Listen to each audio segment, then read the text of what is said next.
Welcome back. तो आज की इस वीडियो में हम सीखने वाले हैं first in first out method, जिसे हम शॉर्ट में फीफो भी कहते हैं और मैं इसे कहता हूं जो पहले आएगा वो पहले जाएगा। अब ये सर आप क्या बोल रहे हैं, ये क्वेश्चन कैसे बनाना है, सब चीज मैं आपको बताता हूं। देखिए ये जो क्वेश्चन है ये क्वेश्चन जो है ना, ये एग्जाम में सबसे ज्यादा बार पूछे जाने वाले क्वेश्चन है, क्योंकि इसमें एडिशनल इंफॉर्मेशन का बच्चे ध्यान नहीं देते हैं और क्वेश्चन को गलत करके आ जाते हैं। लेकिन ये सारे क्वेश्चन आप इजीली बना पाएंगे जब विमल सर आपको समझाएंगे।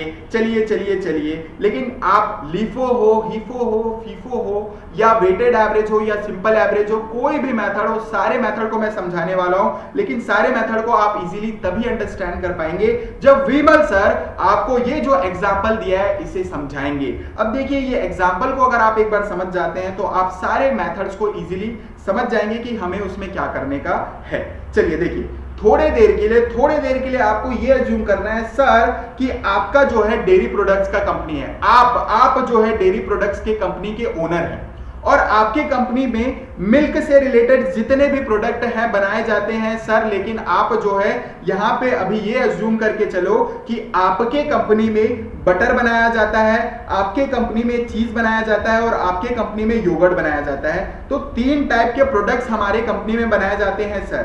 क्या? बटर, चीज और योगर्ट। ठीक है, मुंह में पानी आ रहा है यार, चलो कोई बात नहीं, अभी क्वेश्चन में फोकस करते हैं। अभी देखिए, चीज हो गया, बटर हो गया और योगर्ट, ये तीन चीजें जो है हमारी कंपनी मैन्युफैक्चर करती है। अब ये तीन प्रोडक्ट्स जो है आप बना रहे हो, तो आपके प्रोडक्ट की इतनी डिमांड है मार्केट में, आपके प्रोडक्ट की इतनी डिमांड है, आप जो है प्रोडक्शन करते हो और उसको अपने वेयर हाउस में स्टोर करके रखते हो। आप प्रोडक्शन करते हो और उसको अपने वेयर हाउस में स्टोर करके रखते हो। देखिए आपने क्या किया, आपने जो है फर्स्ट मार्च 2025 को जो है प्रोडक्शन किया और कितने का किया? 500 पैकेट्स यानी कि 500 यूनिट्स जो है प्रोड्यूस किए। क्लियर है?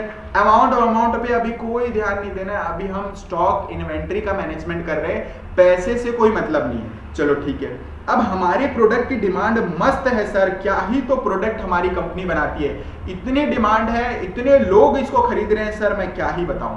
पैसा आप कमा रहे हो सर, है ना, हम तो काम कर रहे हैं। चलो अब फर्स्ट मार्च 2025 को 500 यूनिट्स बनाया गया। अब हमको लग रहा है सर कि ये डिमांड कहीं कम ना पड़ जाए, तो मार्केट में सप्लाई कम ना पड़े करके हम अपने प्रोडक्शन को चालू रखते हैं और फर्स्ट मार्च के बाद हम 5th मार्च को क्या कर लेते हैं, और प्रोडक्ट जो है मैन्युफैक्चर करके अपने वेयर हाउस में स्टोर करके रख लेते हैं, ताकि जब डिमांड आए तो उसकी सप्लाई हम तुरंत करें और मार्केट में तुरंत वो प्रोडक्ट पहुंचे और हमारे प्रोडक्ट्स को लोग जो है खरीदे। डिमांड बहुत है सर। अब आपने क्या किया, 500 और यूनिट जो है 5th मार्च को प्रोड्यूस कर लिया। अब हमारे पास टोटल यूनिट अगर देखेंगे तो वेयर हाउस में कितने हैं, 1000 यूनिट्स है, 1000 यूनिट्स है। ठीक है, इतना क्लियर हो गया।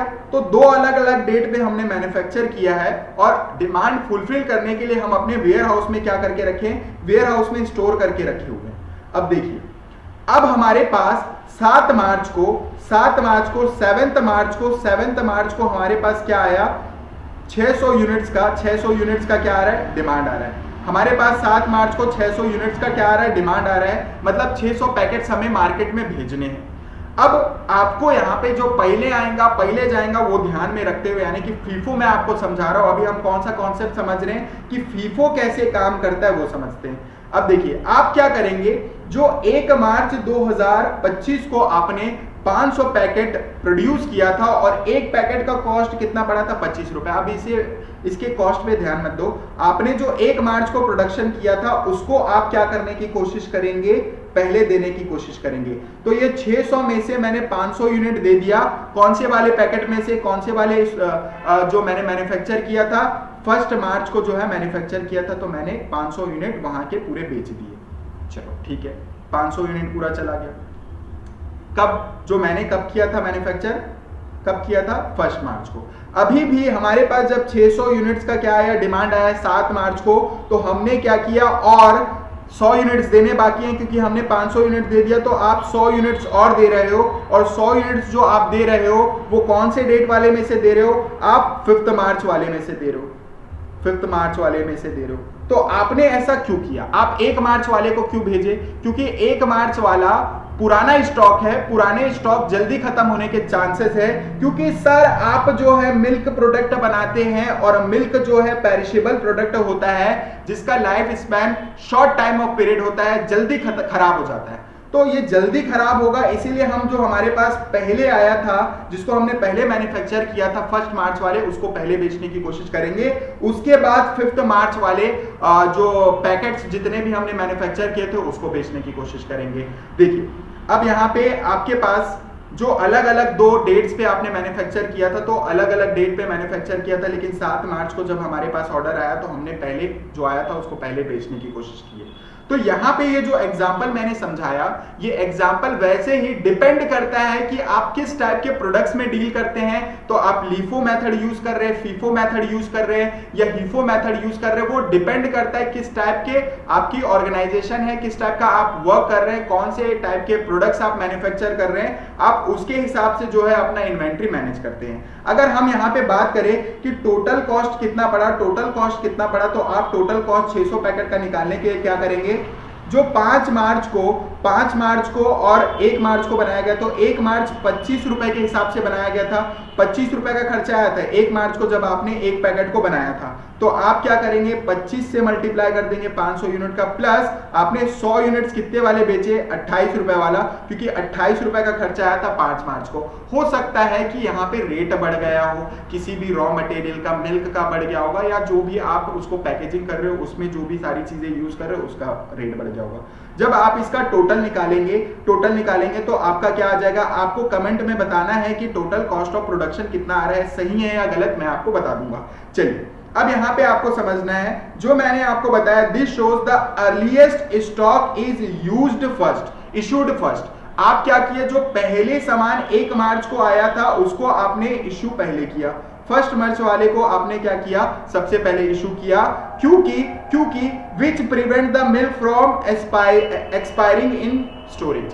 आपके पास वो रखे खराब ना हो जाए, आपके पास रखे वो खराब ना हो जाए करके ही तो आप पुराने स्टॉक को सबसे पहले बेचने की कोशिश किए। तो यहाँ पे मैंने आपको ये जो एग्जांपल समझाया उसके बाद मैं आपको यहाँ पे ये क्वेश्चन कराने वाला हूँ। ये क्वेश्चन कराने के लिए मैं आपको जो है ये सारी चीजें एग्जाम में अगर मान के चलो थ्योरी पूछ लेता है कभी कभी, तो आप कैसे लिखोगे, क्या लिखना है, मैं वो भी तो समझा दूं। सर देखिए, first in first out method का मतलब होता है कि आप इन्वेंट्री का मैनेजमेंट कर रहे हैं, और इन्वेंट्री का मैनेजमेंट आप प्राइसिंग के मेथड यानी कि फीफो का यूज करके कर रहे हैं। ठीक है, अब यहां पे फीफो का मतलब क्या होता है, जो मटेरियल या जो गुड्स आपने परचेज किया था पहले, आप उसको पहले बेचने की कोशिश करोगे, आप उसको बेचने की कोशिश करोगे, जो आपके पास पहले आया था उसको आप पहले बेच रहे हो। अब यहाँ पे first in first out method का मतलब होता है कि ये आपका एक इन्वेंट्री मैनेजमेंट है, जो गुड्स आपने पहले खरीदे हैं उसको आप पहले बेचोगे, जो गुड्स आपने पहले खरीदे हैं उसको आप पहले बेचोगे। Earlier stock that entered in a store used before the newer stock, नए सामान को हम बाद में बेचेंगे, जो पुराना स्टॉक है उसको पहले बेचने की कोशिश करो। तो ये सारी चीजें आपको लिखनी है। अब यहाँ पे why organization uses FIFO, आपकी कंपनी है सर, आपकी कंपनी FIFO क्यों यूज कर रही है, प्रिवेंट्स एक्सपायरी और स्पॉइलेज ऑफ फूड्स। आप अपने पास स्टोर में रखे रह के कहीं खराब ना हो जाए, इसीलिए आप, क्योंकि पेरिशेबल प्रोडक्ट्स है तो उसको पहले बेचने की कोशिश कर दे रहे हो। मेंटेन प्रोडक्ट फ्रेशनेस, और आप अगर आप पुराने वाले को बेच दिए तो फ्रेश स्टॉक आपके पास है, फिर आप वाले स्टॉक को बेचोगे। ठीक है, तो ऐसा हम इसलिए कर रहे हैं ताकि हम अपने प्रोडक्ट में फ्रेशनेस मेंटेन कर सके। रिड्यूस इन्वेंट्री लॉसेस, आपके पास स्टोर रखे स्टोरेज में कहीं खराब ना हो जाए, और खराब हो जाएगा तो आपको लॉस हो जाएगा, इसीलिए हम FIFO यूज कर रहे हैं ताकि हमारे पास इन्वेंट्री में रखे वो खराब ना हो जाए।